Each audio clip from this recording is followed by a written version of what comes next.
I'm really happy, honestly. It's such a joy just to be a part of all this, and nothing else matters. When life allows you to be in this, it's truly happiness, being in the information that shows us how the world works. It doesn't matter whether it's ABC or Bantu, I'm already hinting, or whether it's reading or it's a forecast. It's simply a treasure. It's a treasure of our civilization. Roughly speaking, it feels as if everything was leading up to the emergence of this system, because everything that developed ultimately lies within this system. Everything that people developed with their minds in an attempt to explain the world, to fit, to correlate patterns, to fit them into some kind of system, all of it in the end is in the human design system. And today we're using it to try to understand what 2025 will be like, because we're all scared. First of all, we're scared because of the war. We're scared because we don't know if it will end or continue. If it continues, then that's scary. There's a considerable amount of fear that President Putin might reach a breaking point, act irrationally, and decide to launch some kind of catastrophic weapon. And the potential outcome of such an action could very well be a devastating full-scale international war. That's scary too. We live in a time when everything is scary. If there were absolutely no war at all, let's say by some truly incredible miracle, Russia hadn't attacked Ukraine and there was no war, let's suppose. That's unreal, but let's imagine it. I'd still be scared about what's coming in 2027. I'd really be. It's 2025, only 2 years left until 2027, too. I'd be sitting here right now, even if there was no war, and I'd still be anxious. Like, what?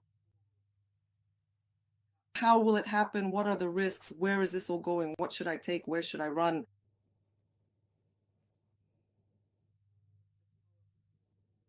Yeah, we're all scared, and that's why we're going to try to look at what will actually happen, what we'll be watching for, because if you live out your design, your personal story in this world, according to how you are meant to live it through your body, yes, as it's written in your DNA, then life, with all its processes, is not against you. If you are not against the life that you embody in your form, you are the embodiment of life, a very specific embodiment, but still the embodiment of life. So if you are not against life, not against your own form, then you will find that life is not actually against you. On the contrary, it will gently guide you, because life itself fundamentally needs and supports more life. Life needs forms to live. So if you don't torment your body with your mind, don't force it with your mind to do something or go somewhere it shouldn't go or move because it's not equipped to go or move there, wherever we think it should with our mind. If you don't torment your body, it wants to live. Then these laws, strategies, personal inner authority, they only work for life. In this sense, there's nothing to be afraid of. I am absolutely convinced that our inner laws work for our life, for a long and healthy life, if we follow them. And in this sense, there's nothing to be afraid of. Well, it's fine. Yeah, we'll live. Somehow we'll live.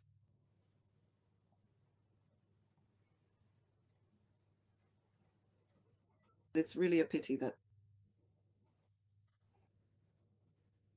we haven't lived to see the time when children will be raised directly in accordance with their strategy and authority. Because it seems to me that people like that, who are born to parents who not only understand the system, but also experiment with it, that is, who decondition themselves through it, that such children would genuinely never even notice what is actually happening out there in the world. In fact, I even had a very similar comparison like that come to mind recently. I was talking to someone about this recently and said, it is very much like drunk people. We all know plenty of cases where people are surprised, like he was completely wasted, fell from the third floor, and nothing happened to him. Absolutely nothing. Well, as doctors explain, they say that a drunk person is so relaxed that he doesn't interfere with his body at all as it falls and somehow manages to land in a way that causes the least harm to himself. It might be a questionable comparison, but that's just how it seems to me. I have this feeling that when a person is totally themselves, just completely, they might not even notice what's happening around them. And meanwhile, everything around them could be collapsing, countries falling apart, civilizations crumbling, wars, and all that. But this person, like a fool, just walks along as if they're strolling through a sunny meadow. So, well, it's not scary. It's not scary if you understand that, and you won't live any other way except by clearly following what your body tells you to follow. Well, then it's not scary. But honestly, of course, it is scary. All right, let's go. Let's get started.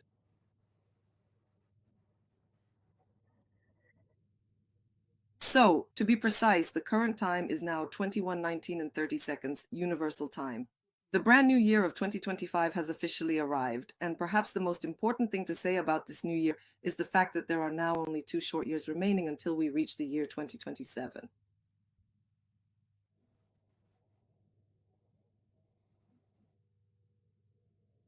So right now, I really want to take a look at 2026.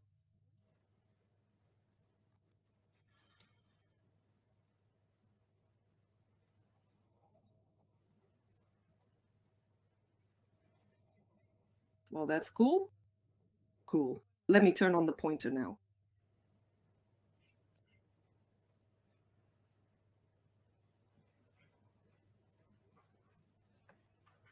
You can see the cursor, right? Good. What's cool is that it's going to be an emotional ego year. On a completely different topic. Emotionally, it will be all about searching for a genuine community, a community that truly and deeply resonates with you, so that you can form a powerful union, a kind of symbolic marriage with this community, and then move forward together with it into the year 2027. And that's what's really so cool about this, that 2025, our current year, is also fundamentally about the tribal connection. Here we will see a tribal channel, but it's very, very, very much about the collective. So we have two collective channels, and one of them is a manifested channel. So, of course, this year is more about upheaval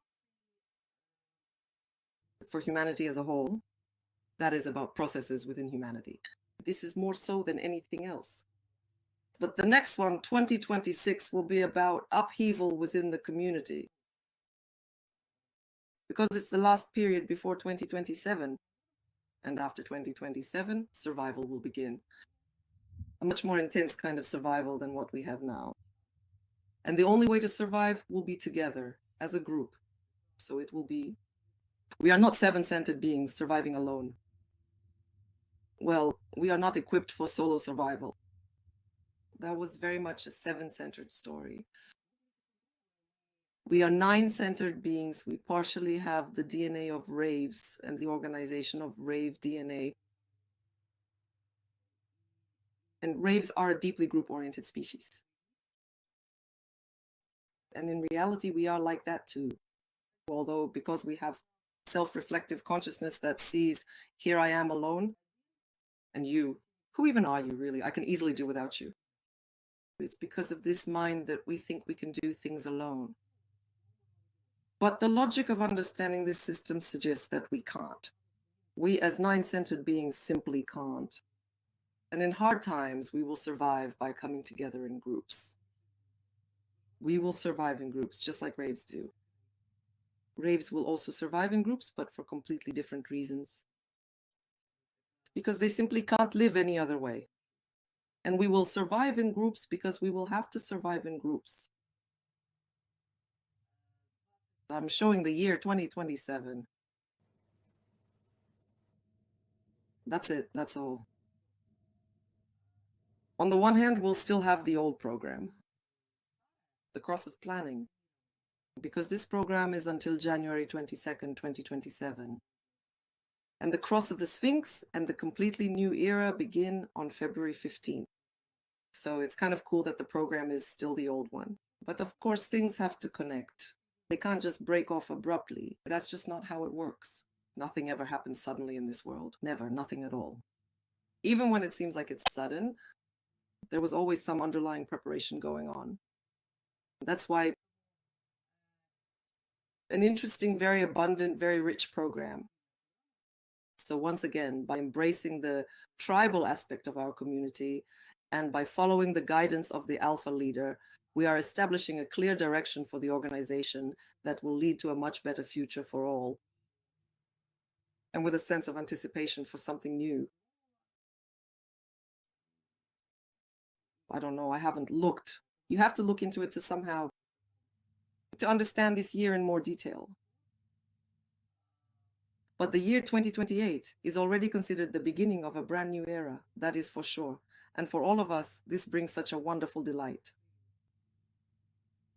Such a delight, a reflector year. Well, we'll finally exhale. Just so you understand, just from these pictures, from these images of the years, this one, the next, 27 and 28. So you realize that right now everything is very compressed, very tense, very... Right now everything is coming together so that the door can slam shut. Right now, all the processes that humanity hasn't yet gone through will start to boil over. Some unfinished business, some unrealized ideas, something left incomplete, some wars left unplayed, everything right up to... In the year 2027, it is possible that throughout the entire year, all of this will be consistently bubbling up and dramatically flaring up and pressing down on us. And in 2028, everything will be like that for us. That's it. So not in 2027, but in 2028, we'll realize that we've ended up in a new world. And roughly speaking, whoever survived, survived. They will go on living. Whoever didn't survive, didn't survive. And you never know who that will be. We do not rule over our own death, just as we don't rule over our own birth.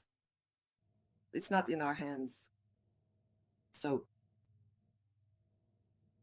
those who make it to 2028, they will understand that. Do you see the picture I picked? They will realize that that's it. They've reached the shore, that the storm is over. That's it. In other words, the worst is behind them. But as for what's on that shore, no one knows. No one knows what's on that shore. And maybe it's not all that pleasant there, but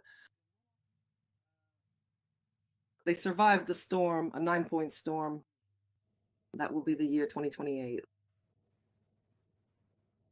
Well, those who know me know me. I just can't do without history. It's just unreal. So, of course, I looked at how many of those reflector years there were, and like what happened before them and what happened after them. Because when it comes to 2028, it feels like it's some kind of crossing of the Rubicon, and humanity has earned 1 year without any programs at all. So from 1781 to 2028, there were only 4 years with a solar reflector program. Only 4. The year was 1789. It is important to note that this was a reflector year, and this occurred 8 years after the arrival of the beings known as the nine-centered beings.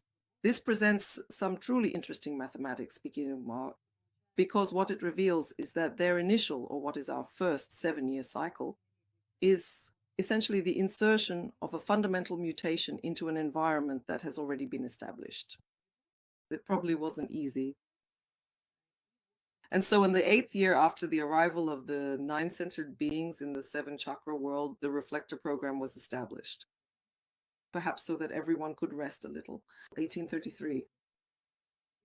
In 1833, we have the reflector program, and it comes into effect 8 years later, after the cross of planning enters the 3rd line. Because from this moment it begins, because the 3rd line is the line of mutation. In all these global crosses that govern our human history, the 3rd line is always a turning point. First of all, it's in the middle. Secondly, it's the line of mutation. After the third line, there is always a wild acceleration. Well, an acceleration of the evolutionary process. So 8 years after the acceleration begins, after the third line comes in, we get the reflector program.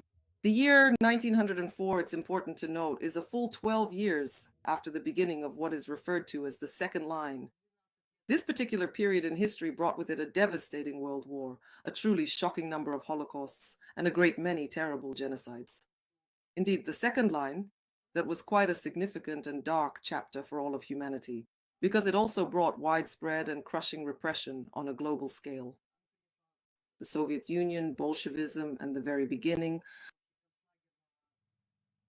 of the concentration camp way of life in some countries. That's the second line for you. And we get the reflector program 10 years before the First World War, which will change the world forever. And just so you understand, the next reflector program won't come until 2028. The last reflector program before 2028 was in 1904. And the next one will be in 2105. 10 years after the establishment of the fifth line of the Sphinx's cross, and 20 years after the ultraviolet catastrophe of 2084. Well, you can already get the idea just how catastrophic the consequences of 2084 will be, if only after 20 years we'll somehow manage to deal with them.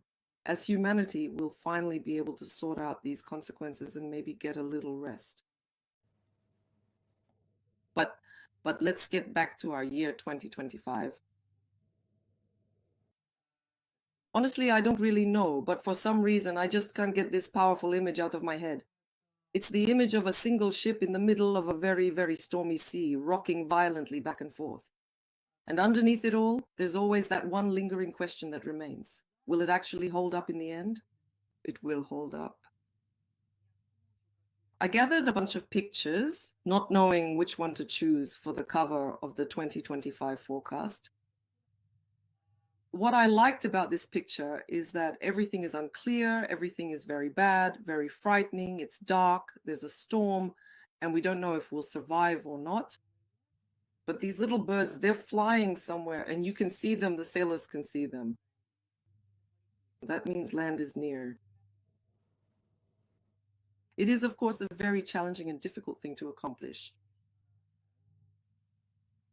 It's hard to live without faith.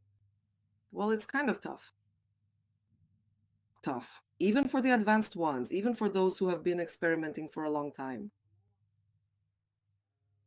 It's very hard. I don't know what will happen. It's all the same as it was. I am what I am in the moment. So this isn't our story. It probably has to do with the mind. That's why I can honestly never help myself when I am giving these particular forecasts, especially when I start to see, when I really look at what's happening. In every forecast, I have faith that everything will turn out well. You know, that is what I would consider my fundamental flaw, my one true analytical flaw. Maybe this faith prevents me from seeing some objective things. Once again, I remember how in 2022, I didn't see, when I was making the forecast, I didn't see it in the 56th gate. I didn't see that program called Speculation in Times of War and Peace, of Peace and War. It was that word war that I missed. But we learn from our mistakes, and those who never make mistakes never learn anything. That's why after 2022, I go over every word, every comma in every of the 26 programs that are given to us for the year. Now, very quickly, let me remind you so as not to waste too much of our time. Very quickly, let me remind you where we take the beginning of the new year from. We take it from the place where we know that we are inside the solar system and all the objects within the solar system influence us, and this is very important. When we want to find out in which sector of the sky the objects of the solar system are located. In order to somehow arrange them, to somehow understand what is happening, we arrange the objects of the solar system like this, in a circle. So it's as if we're standing somewhere in space, and around us there's this circular fence. And on this fence, so to speak, sit all these various objects of the solar system: planets, the sun, and planets, the moon. The moon is not a planet, it's our satellite. And the lunar nodes, which are not material objects. So they are somehow sitting on the fence, along the fence, and we have the opportunity to see in which sector of the sky they are located. So when the sun moves along this wheel of the ecliptic, the fence is called the ecliptic.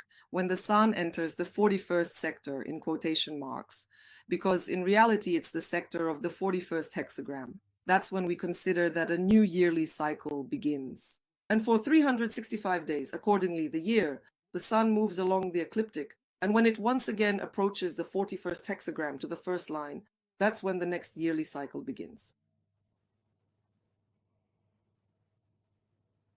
And at the moment when the sun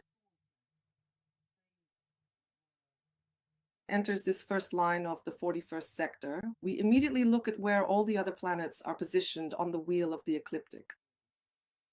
We look at which hexagrams they are in, and accordingly we can already have a picture of the body graph. Because when we have the mandala with the positions of the planets in certain hexagrams, then it's very easy for us to color in all the corresponding gates on the body graph. And then we get the picture of the year.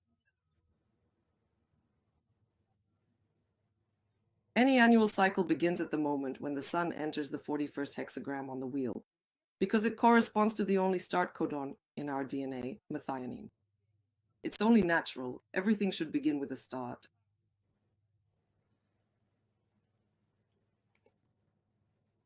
The image of the Rave chart showing the positions of all the planets on the wheel at the moment when the sun enters its first hexagram reveals to us the program for humanity for the entire year. That's why we look at this image and we'll analyze it. This program is for us as humanity for the whole year. It is impersonal, it is not transitory. These gates and channels do not interact with our Rave charts. Do not make the mistake of interpreting the annual program as something personal to yourself.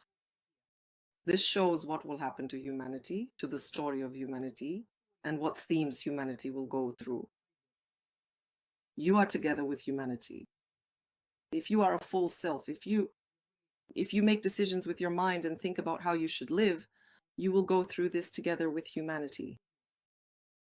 If you have your own strategy, not a planetary one, if you have your own strategy for living each moment of this life, and you allow your inner authority, not yourself, but your inner authority, which is in the body, to make decisions for you, then this picture doesn't really have much to do with you.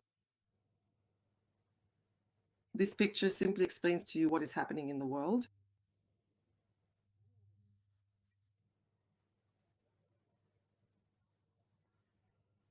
Is that clear?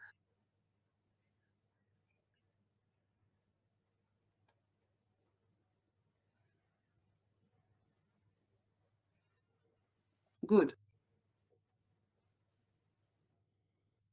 So here's our mandala with all the fixed positions. And here is our body graph separately. Let's go. Let's take a look. The first thing we see when we look at the annual program is that it is divided. That is, there is a split, a division in the annual program. One part, we can see it clearly, is the manifestor part. The manifestor part is synthesized with the mental process. And the second part is the generator part, the spleen generator part.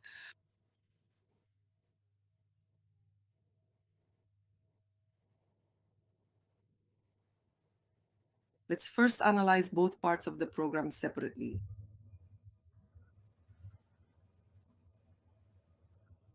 After that, we are going to figure out how to make complete sense of everything.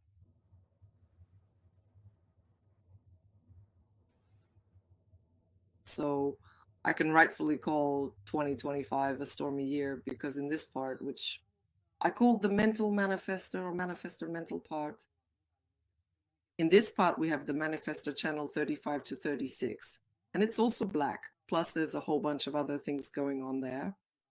And also in this solar plexus, there is gate 22 and naturally a connection to the throat. And this is a very, very, very emotional program that has an outlet to the throat. What does an outlet to the throat mean? Have you ever seen people with 35 to 36 in real life? Have you? Yes, I have. I've had several people with this channel in my life. So if things are good, if the mood is good, then it's like champagne level wild. It's all la la la. They'll lift everyone up, shake everyone up. Everyone will be having fun. But if the mood is bad, then everyone's screwed.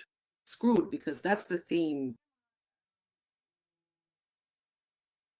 The wave of the 36th gate, but it's not just about the wave of the 36th gate. It's a wave, a crisis wave. It's a wave that regularly goes through a dimming of the light. A dimming of the light. What is a person with dimmed light? And not just here, everywhere. What kind of person is that in dimmed light? And this dimmed light also manifests. It really shows itself. It comes outwards. Such people need to be educated. If you meet them on your path, start telling them this right away, straight to the point. No quick decisions. Everything you're experiencing right now doesn't matter. Think about it in a week. You'll form your attitude about it in a week. Just start saying this over and over, again and again. Say it 584 times, and maybe, just maybe, something will change and awareness will appear regarding expressing everything, regarding feeling yourself, feeling others, and so on and so forth. And now, instead of a person, imagine that this is a year-long program. Now, in order to better understand its behavior, let's take a moment and anthropomorphize the program.